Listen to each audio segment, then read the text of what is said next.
Zvakaipa. Vanhu vari kufona chimbomirai kufona please.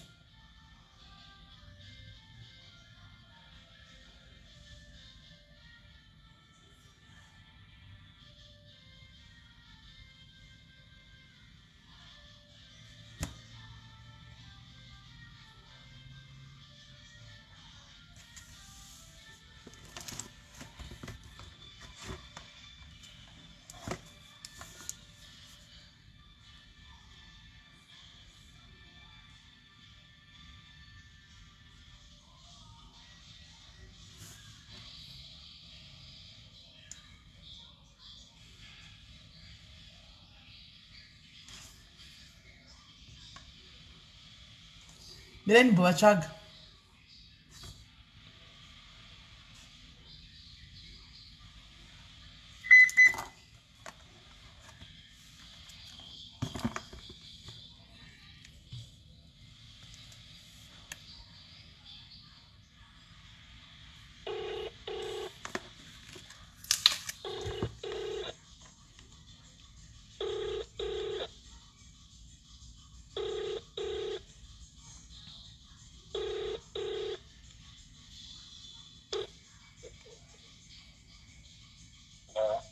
Hello, maswera sei MUSARA? Hello? Maswera sei? Taswera, tadzoka makatifonena 9 so tazongononoka kuti tine vamwewo prophet. Okay, right now, gonna break after 10 minutes. After 2? 10 minutes. Muri kumbodya? Alright. Hanzi ndiri kumbodya, ndofona back after 10 minutes. Vari kumbodya guys, saka hanzi ndikufona after 10 minutes. Saka ndisirewo namba dzekufona mavictims achafona panamba idzo, ndisirewo mucomment section mundipine. Unobasa unotsva. Ndiani zvari kufona? Hello? Hello, sis. Naye hanzvadzi, moda kundite sei? Kubva show ichitanga, ndimo ndatanga naye. Naye hanzvadzi Timothy fonai. Akusvika show ipere, ndichingodaidzira musingafoni. Ndatomudopindira kadambototeerera kuti ndinzwe kana kumbowazita ini. Naye madiaries ndichori palive izvo zvinzwaiwo. Naye madiaries, mukoma Timothy vandavadeedza rungani. Pano mogona kuzviteerera live munzwa kuti madeedzwa runokwana more than 20 times. Ndatombopinda live ndikatopoteerera dada vamwe chimudaina ndikambotry kufivek yani konota musikurespond. Remember ndakandichinda neline, ndimi manga muri number 1, ndimi mutori number 1.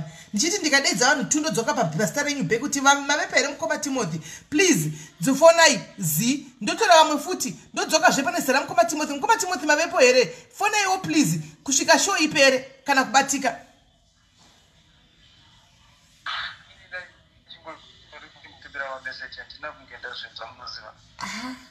Mwero inde muri ngachema comment section tokuza naye mukoma Timothy inga ndima totangwa. Munoda deliverance ajadzi. Sure munoda deliverance. Hanzi munhu wese ndizvishonga chito nei comment section yanga ichitokudedzai. Mukoma Timothy wachitokutega inde munodzokera munoona ma comments ku live. Munoona live. Ndatisiri ku live ndakupinda bichana ku live. Saka makamusiri ku live makapichazonzwa sei ndakudza kuti na 7 o'clock ndikupinda mamchawa sei kuti musare nyuri kudama. Ndasingazivi kuti zvinoitwa sei naisisi. Hazvadzi apana chinonetsa. Inga ndakati na 7 o'clock ndinenge ndichitanga. Chenyu kungomira mu comment section pa Facebook pane vamwe apa. Sare nyuri todedzwa namba dzakapinwa pamunofona pacho. Handika mutofona ne WhatsApp yenyu pa namba dzakapinwa izvo. Zvatopera. Tachitopana na chance 11. Ndinodona sare munhu yeye ofona. Ndopinda pa next ningi ofona. Mukoma Timothy ndima changwa several times.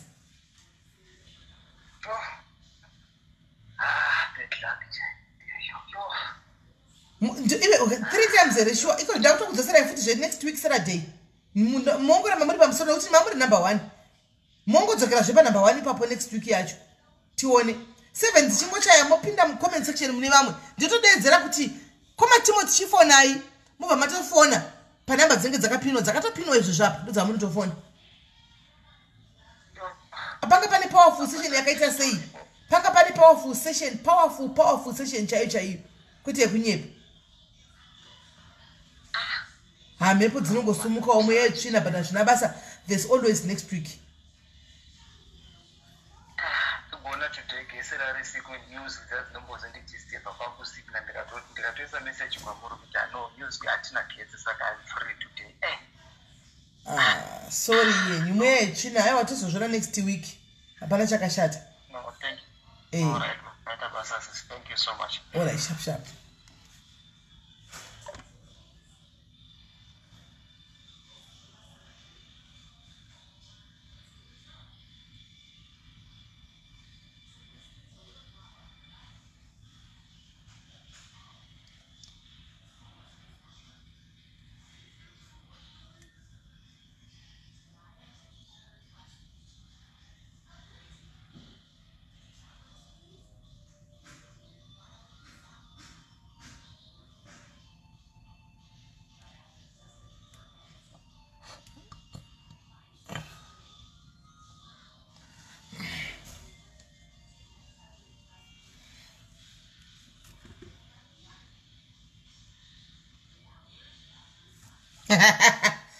Hanzi prophet ngatitire mutoro kurega doro. Sorry yako cousin message yako ndaiona late.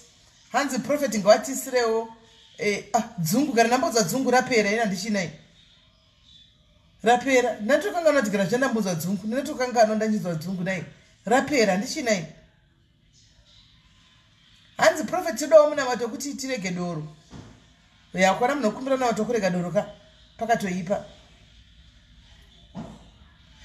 Naiwe kwanzi create a group rekuti mute vake naiwe asikana munombondifungira kuti ndiri mai vekumba kwangu munombofungawo majutiza munondipa imi madiaries akawanda sei makutondipa rimwe basa ndicreate zvakare rimwe group munomboziva kuti weekend inoi kudai so izvozvi weekend ngati ndakagarawo nevana vangu zvamakaitawo kudzimba dzenyu ndigere nevana nemurume asi ndiri pano asikana musadaro ndine unocreate a group futi kuti tangezve kuti ndinocreate munomboziva kuti headache ndomboita nemafone calls munomboziva kuti dzimwe nguva nditomboita headache yemafone calls chaiwo achifona non-stop ina nditi nyaya nemunhu kaini takatasana kudai so 5 minutes because anenge aindaraptwa 5 times kana 6 times ndichita nyaya nemunhu kudai so 2 minutes macalls anenge apinda like unotoona mechiti babai hamutauriki nemi. That's how busy my phone is. Yesiline timposhinda kurova hands delegate ngavavhure group ravo vhurai group renyu muedzane ikoko vhurai group muedzane ikoko and then mongozoya nemazita vhurai group muedzane ikoko muzongoya nemazita vhurai group renyu kana mbada zvegroup vhurai group renyu ikoko ina ndingazvikwanisa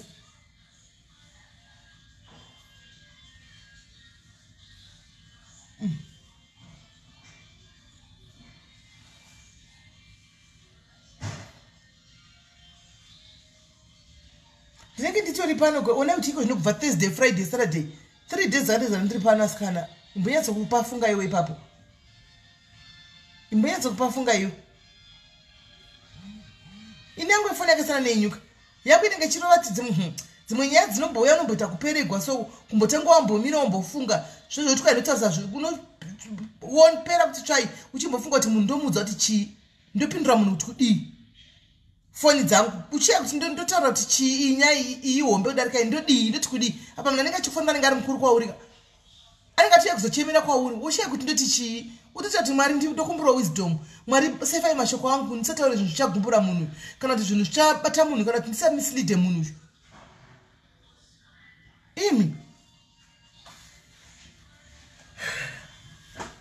problem takawandisa panapa hapana kuti mese mungapinda ka1 hazviiti hapana kuti mese mungapinda ka1 mukakwana hazviiti makawandisa saka kutongopana mukana mapindawo nhasi vapinda next week kopindawo vamwe chingodaro kusvika mese vadi mese mapera handi mazvona kusvikira mese mapera muchingodaro muzoti peji yedu rakura guys peji yedu rakura rinofoniwa nevarume iko zvino mazuva varume vari pafront nenyaya dzema affairs dzema marriages varume vakufona. Big up to you. Imbosirai varume malavhu nemalex guys. Imbosirai varume malavhu nemalex. Iko zvino vanofona varume zvokuti kwa yeye vanonyara igwa pachina. Vakadzi vangu muri pana pachakubata bata zvangu nyaya dzenyu ndiri kudziziva. Dziri kuuya nyaya dzenyu kudziziva varume venyu vanouya kuzocomplain. Page yedu yakura zvokudaro ma South Africans checho they call our page ma South Africans. Hamina kavaudza kuti ndi date collector ndiani. Unanokuti kuti ala yakati kuti chekera SIS MELLY ma South Africans. Uruche kuti no South African akanifanira mama musikwanza just want to come to meet you. Just to give me a hug. I want a hug SIS MELLY. I only want a hug. Mu South African ndakubvunza kuti uri kupi akuti ari ku Bloemfontein. Ku Bloemfontein. Ndikatondo yakuzokupa hug sei ku Bloemfontein. Ndikamutumira mahug aya pa Facebook aya pa WhatsApp anosvika kunge 30. Ndichingoisa zvimahagi hagi zvinosvika 30. Zvino ku Bloemfontein ndokusvikirwa nani? Achimoda hagi chete. Utoyatsana munhu akaremegwa South African uyu haasi kugona kutaura nyaya yake. Angatoti one day I'll tell you my story. One day I'll tell you my story but just pray for me my sister. Apa handizivi. Ina handimuziviwo. Namba dzangu ndakatora pa page. Uchadi kudi.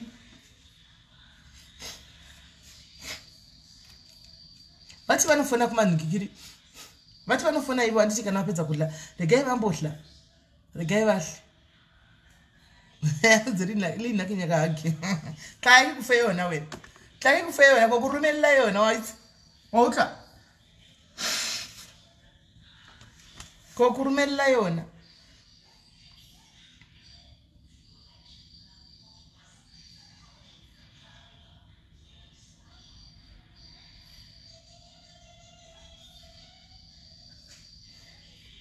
Marume anofona mazana kana varume vakafona mazana father diaries vari padhuze ndoti father diaries batsirai munhu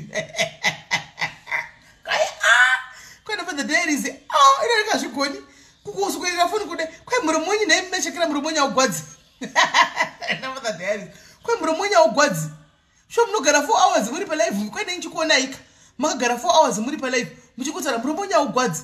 Mapedza vanotaka kufona futi vanokuti muchizorora vanotaka kufona futi mucha ndikati imbotaurai vanhurume vataurai varima taurai navo utoda kuti ziya zviri kuvanetsa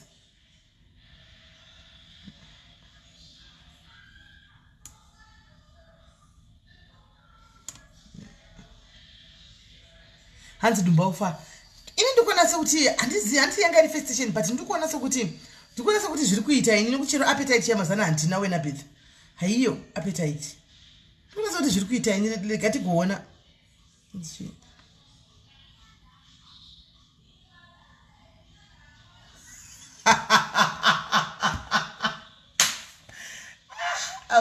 yazosendawo meseji yake uyu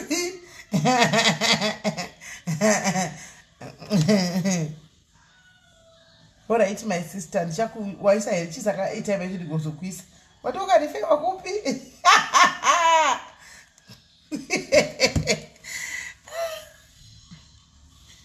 ngoma ninoda kudzokera naimi zvitangotamira panapa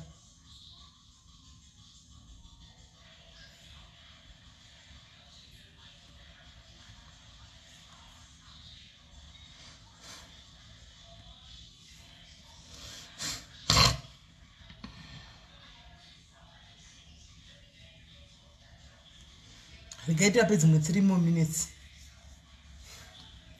Rigaita pedzi mu 3 more minutes tone.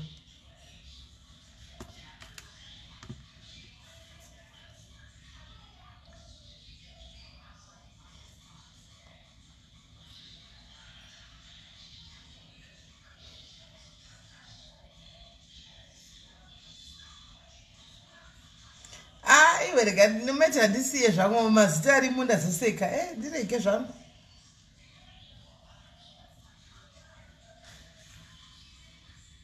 hello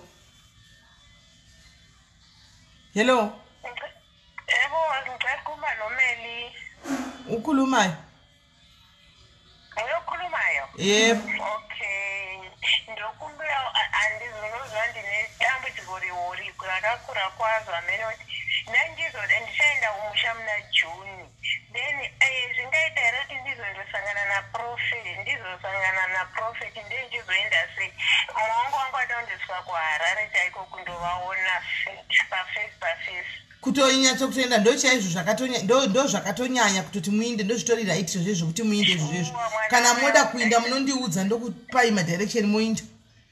ndine dambudziko rimwe rakakura unozwa kuti zvakangondiomera. Aiwa ndozokupai muinde dambudziko reiko wako moda tingabatsira zvishoma.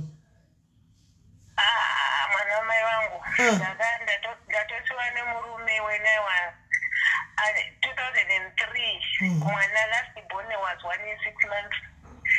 Omwe was 4 plus, one was 11 plus, one was 17 plus. But those 3 are girls. My last born ndiye mukomana ndobadati ngumtavisi wami. But asinotomboita nesizvozvo mutavisi wami akabaita mai umkhubekiso then at form 3 ndakamuitira zvese umufunge imba ndinayo bulawayo but ndakaona kuti handina kuwana mabenefits kumurume wangu waiva musoja atoshayika ipapo mhene zvakaitika aishandira kumberi kwekuharare kuCDA vani vani. So udesi womnyacho hiroswa pane nkulumani but azangatholi pension. Why? Awugula akwenzayo wagula isikhathi eside esendlini wayengabuyeli ukuya kureport ukuthi lokhu ngisagula. So somebody just signed the file ukuthi awel. So awel which means quit the job. So angangihambeli izinto zangazihambe kahle wayengoveti. Ipensheni engayithola yiwoveti uyazi ngahambe eHarare laphana kakhulu kakwesinkathi izindlalelo ezibhonda ngizama ukuthi ngingakwazi just find out now ukuthi bathi ngizama ukulokuza ukwenza corruption ngemali kagovernment indoda yami yayiyixotsha umsebenzi but it wasn't like that. But why never fonela till I'm still sick. Ngiyakhumbula ezakufa ngoMarch end of was on the umelathi umsebenzi mhla ka7 March. That time savizwa ngahamba la egula ngazama ukuyebreak laphana manga explain umuntu lo uyagula bathi can't go wena ngoba awukwazi ukuya signature lapha mela ibhala khona.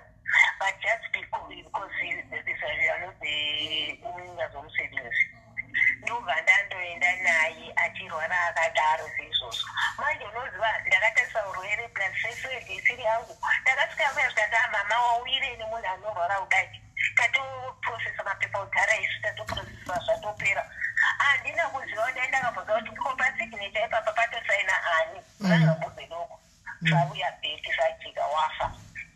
From there ngashupika nenikwazi kwavongisa zengithengisa umduli. I came here 2007.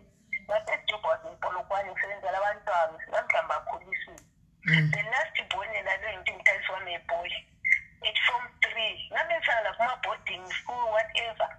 Wacine siba kumba kudombo nyakuzokusithi amadombo kumbe amadombo lawo imbanje. Last Tuesday ufonile wathi I saw his eyes ngesaba uyazi ngesaba kathi mthalisi uyazi just telling me ukuthi the girls abangithi inyama abangithi balama drumsticks la ngathi miseni banikeni you will do. Manje the thing is even those girls loye 4 plus use-university kaspace izinto final year. But lapha emlonyeni la respect I drink all the best engwenzayo. Mina ngikhule ngingakwazi noma izicathulo ngingaqoqi izicathulo abazanqoqi izicathulo. But I can buy them stuff out there. Sorry mama, don't like this. Uyazi akutshela ezinye izinto. So as it is now, those are all the problems in life, especially in Algeria, that are drugs. Uneminyaka emingaki kona manje? Ma? Ani makore mangani manje? He will be 20 over 2001 in November.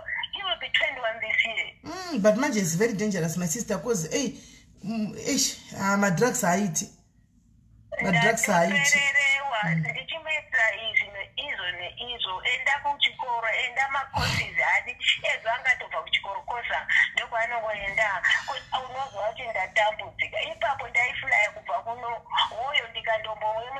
mapurisa achirovewa akaita upside down musoro achiita sei ndikaenda kumakanzela zvikashaya basa zvese izvozvo saka ndatongoregawo ndikatarisa ndina ndimbokumbira kuti pamwe ndikandoenda pameri paprofeti pamwe angandibatsira. No, don't worry. When you are close to coming to Africa, just give me a shout. I'll give you the directions. Equa prophet. Then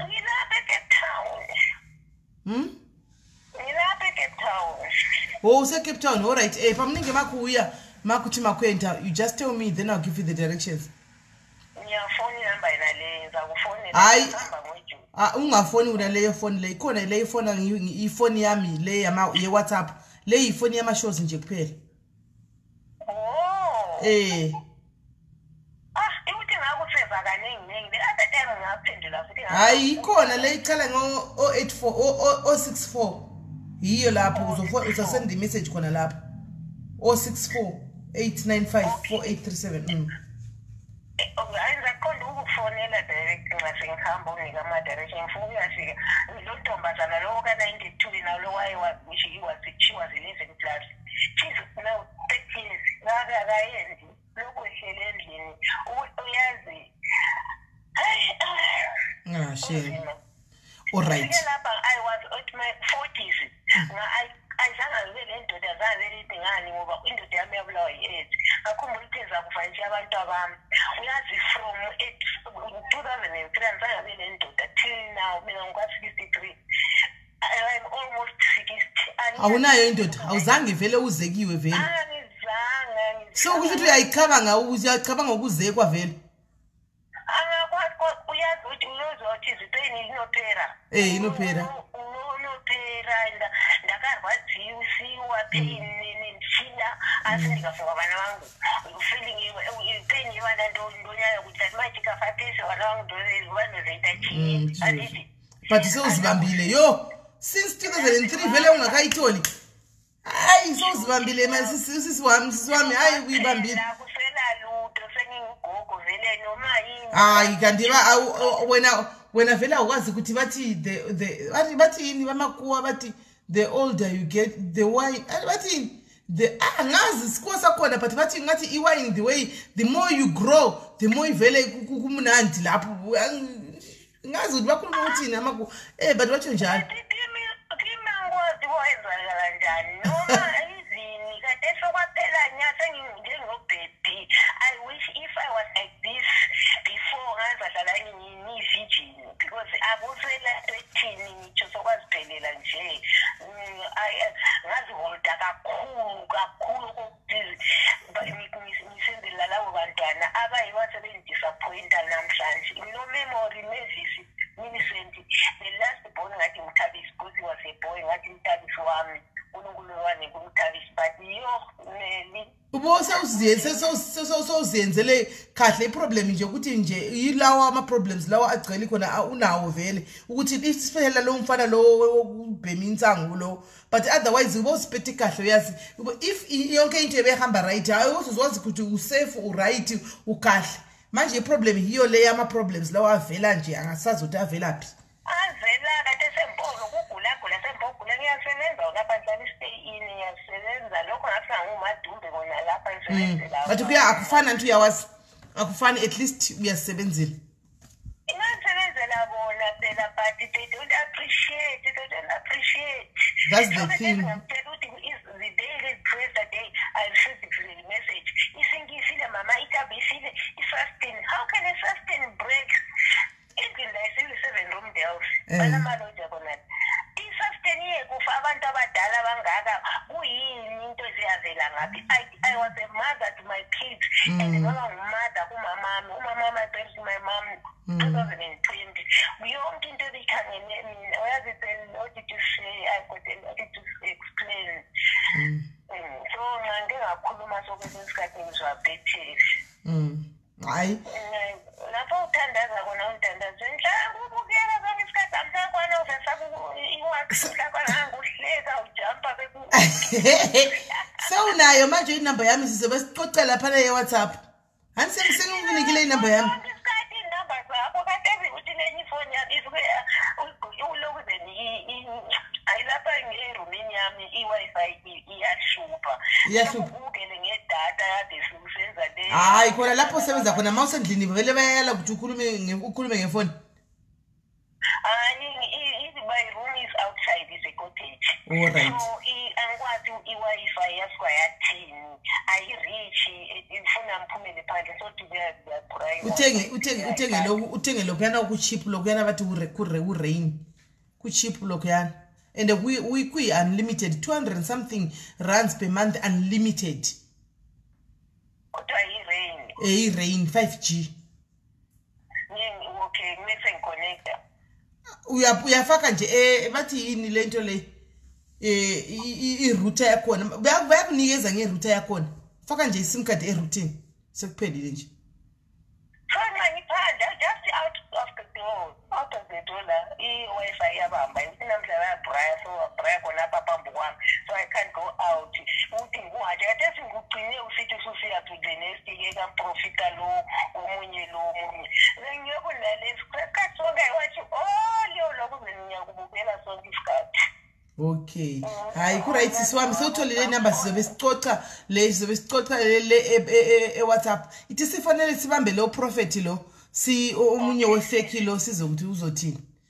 Okay, now I can. All right, ngiyabonga sisiwami ulale kahle ne?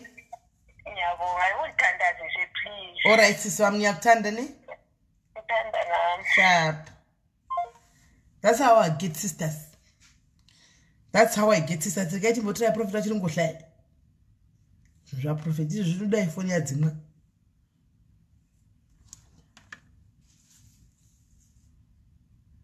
Phone off.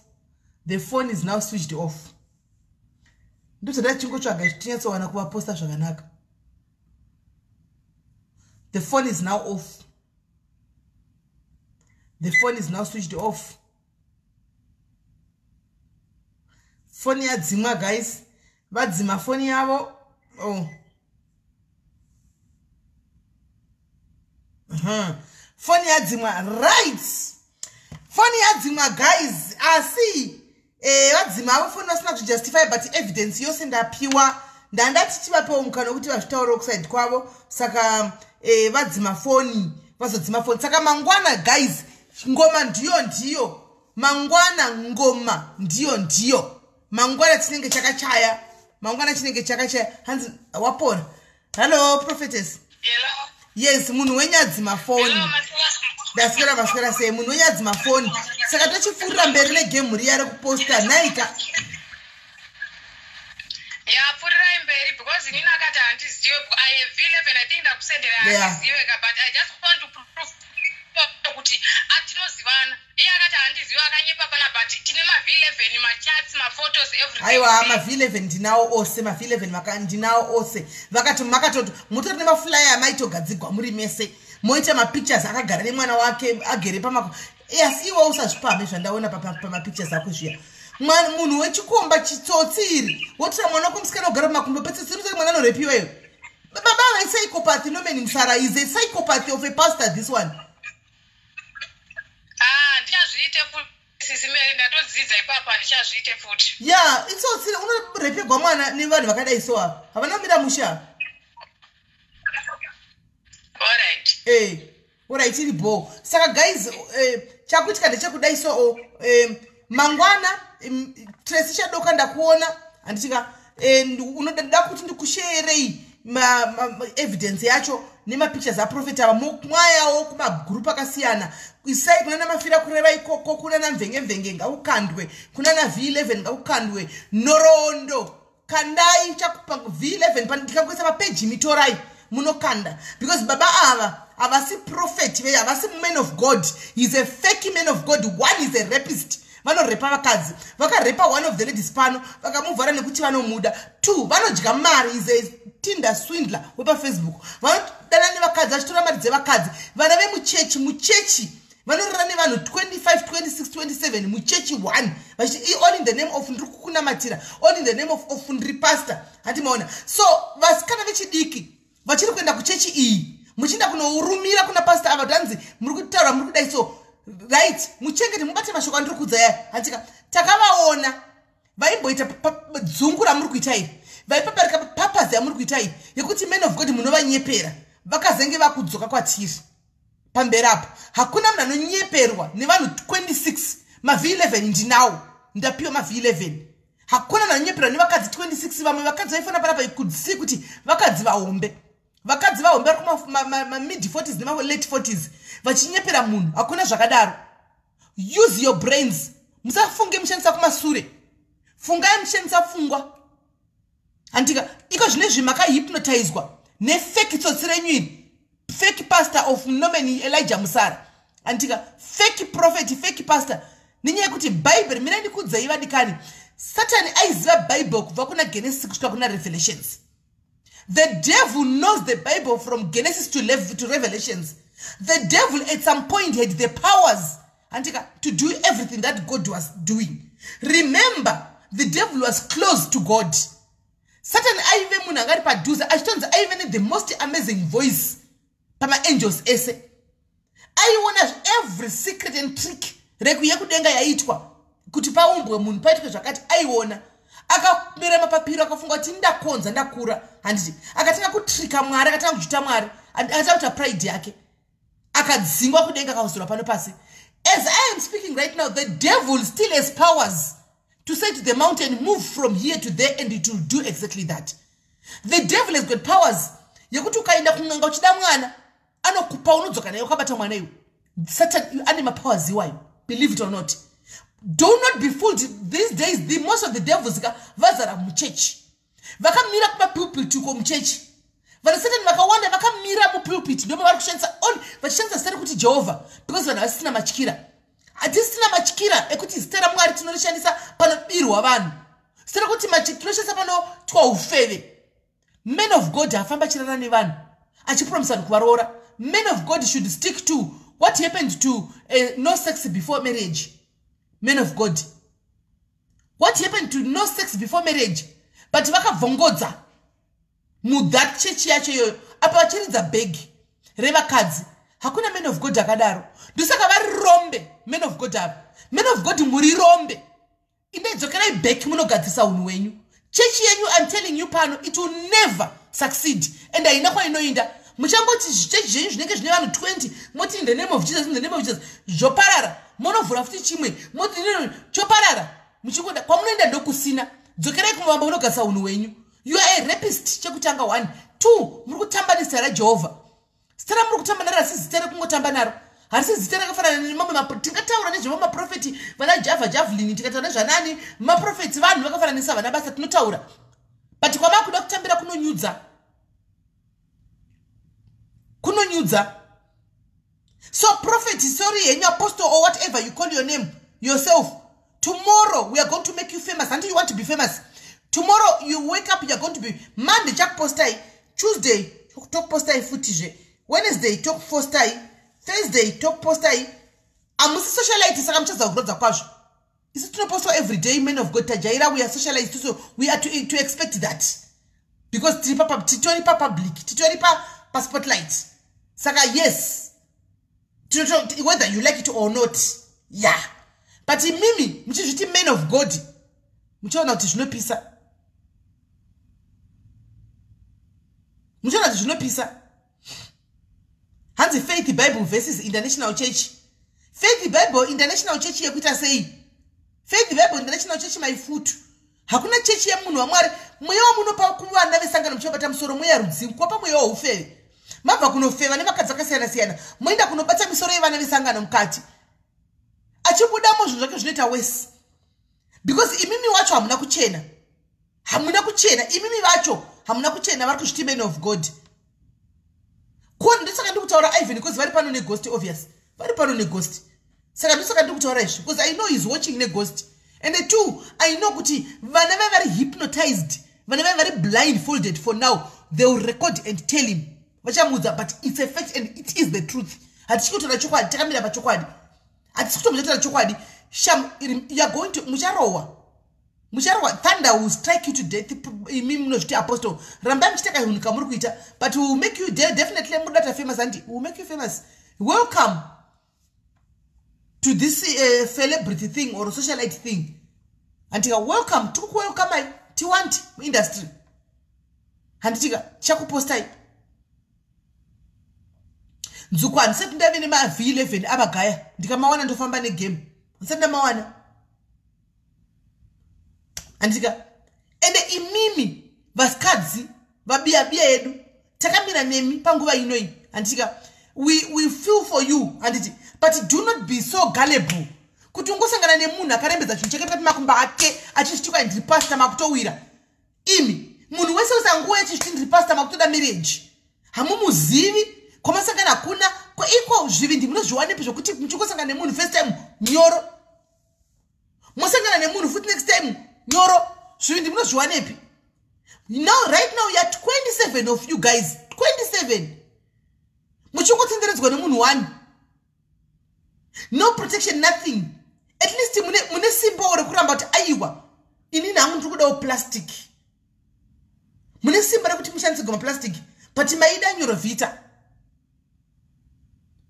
27 come on guys my sisters hangu musadaro so zvimwe zvinozongorwadza so kuri kurwadziswa ipapo moti kudii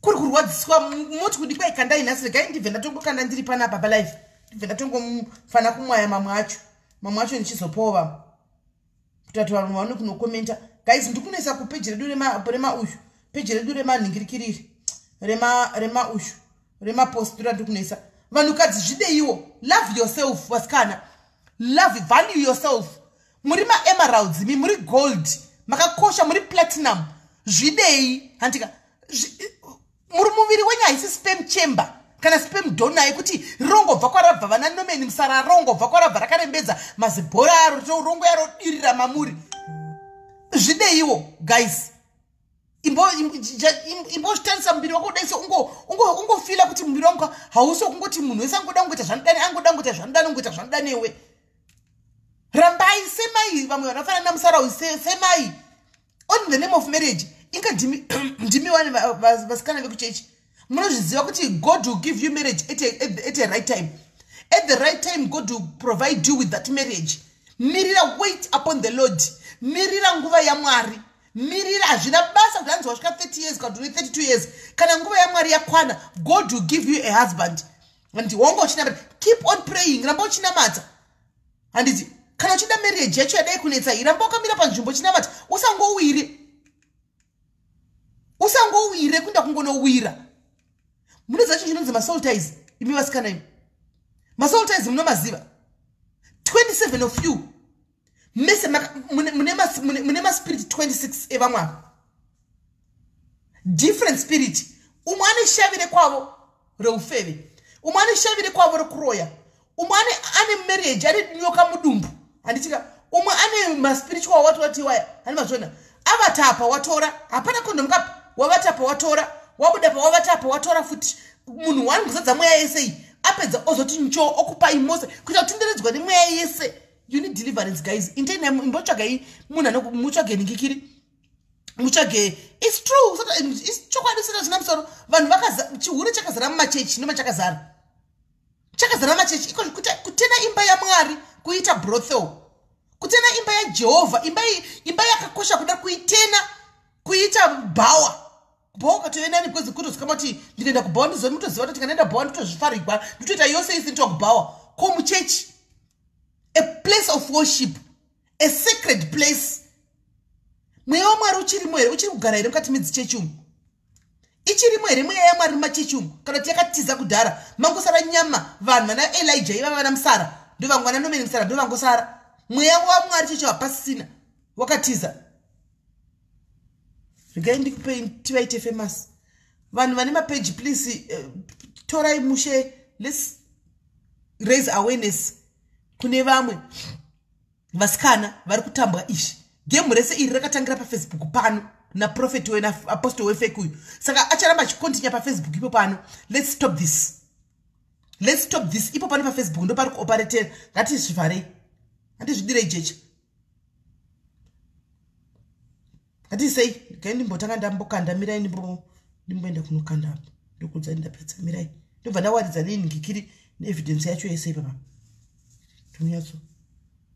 Tuminyatso kuona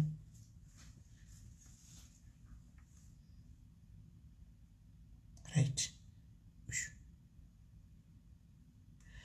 I never had chakanti my picture. I never had chakanti. There's evidence here. You see to cheese.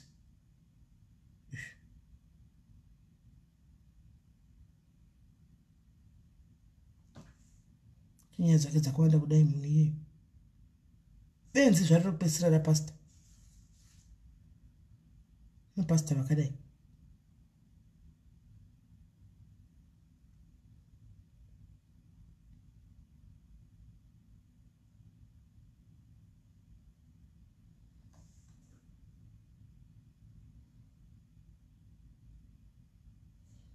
Today, I've seen some of my pictures.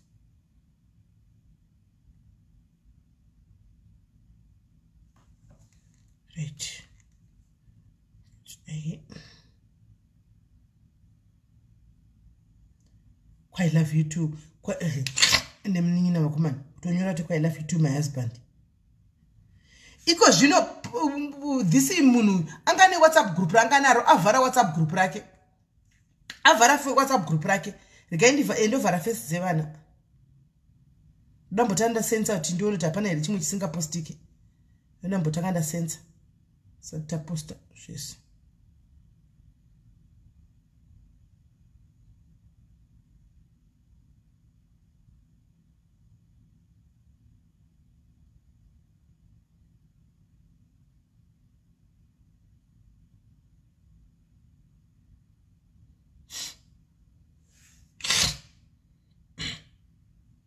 Right. Ushu. Ndo ningikiri yake nyuwani yari kushandisa. Aiwa, tariro musikana waidana naye ushu. Tariro musikana waidana naye. Saka ndichafara vana. Anditika ndichafara vana.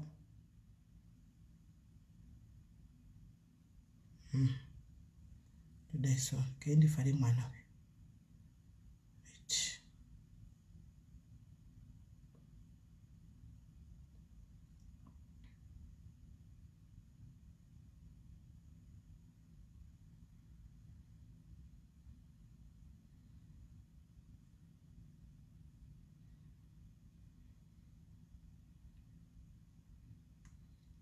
Right, it done. Kaitinde Part2.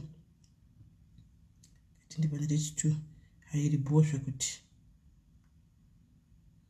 Ayo apando. So sorry mningina tari ndakutongo kuposta just because ndikakuvhara vanozoti chi regandichongosiya zvakadai so. Right. Iri tsotsi fake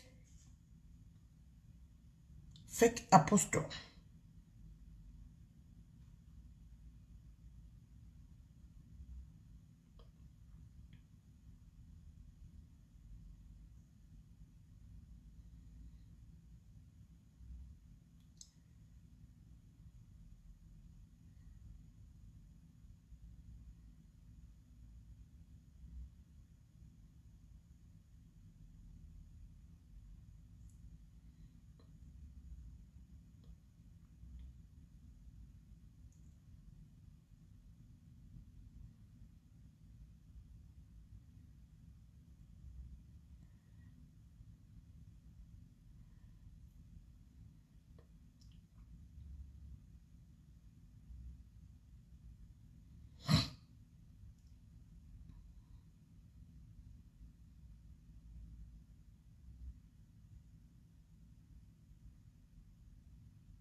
Right. One done. one done, one ndaisa. Right. One yaita, one down yaita. Chirega itite the other one. Cheta maposta ake akatumira nti da posta one nasima kwando posta umwe. Hanzi vareta. No, atinga vareta lara because ndiye waita ora tanza ndimuzivi kunyepa. Saka kutuma vaya vakamanya kunoreva kuna prophet papa muri kuitikwa vaone tariro ana prophet. Sa tariro ari kuzviziva tariro sorry sha rega tiposta ipapo nyatso kuta fire. Tarira tinga kuvari kune akakuramba nezuro panapa kukuramba sapita katatu kuti akuzivi vana vesangano vakamhanya vakati saka aiwa ndaposta papeji rakanzi SIS MELLY diaries chete SIS MELLY diaries saka imwe ndoposta mangwana asi kune mama Tracy chadoka uripi ndikusire WhatsApp mako ndesa ku SIS MELLY diaries kwete SIS MELLY diaries live ku SIS MELLY diaries anda posta every day anda posta every day nokuti ha kune vakadzi vari ningikiri vakadzi vari desperate nenyaya dzemarriage saka vachawira vamwe vana vamwe vana vachawira imomo mukati mona vamwe vana vachawira kwaari mukati imomo handi mazvona vasingazivi vachawira vasingazivi. Saka guys handaito comment uku kupage kumangwana ndokanda futi ane vamwe saka imi ma victims mese mune ma picture ndipei ne ma pictures enyu ndipei chero ndikasabudisa face pictures yenyu ndongovhara apa chete kuti vanhu vanoti muri vanhu vakasiyana ndongovhara niche pamusoro apa kosera kuzasi kuti vanhu vangoona kuti muri vanhu vakasiyana chete amo haasi munhu one hanimaona saka prophet gatifambei navo vane mapage nichapa vanhu isani mapage mangwana vadi vakwanise kuzviona saka vakadzi I hope madzidza lesson handitika dzidzai chikoro musangotora vana kamba muchisa mukati me life dzevana venyu nemukati medzimba dzenyu iri demoni chairi rinonzi demoni iri rotonzi demoni chairi uyu anozvitikwa apostoli hapana peji rake rinonzi kudi timboindako peji rake handei kupeji peji racho rinonzi kudi guys timbomushanyira kupeji rinonzi kudi peji nai tipeiwo peji tinosiya macomments rinonzi kudi peji rake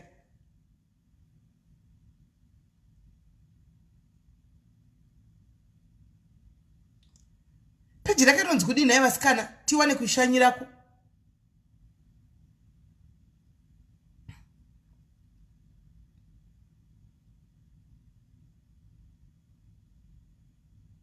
wamuona kamerlin aiwa sibusisiwe ingoenda unofollowa page iroro chete hanza delete page hakuchina page adelete futi nere WhatsApp but zvisinei pachadzoka tetakamumirira zvombonetsei hanza abvisa page rake pachadzoka tetiripo pachadzoka mavictims akafo they called yesterday Katie the victims called yesterday the page and is no more there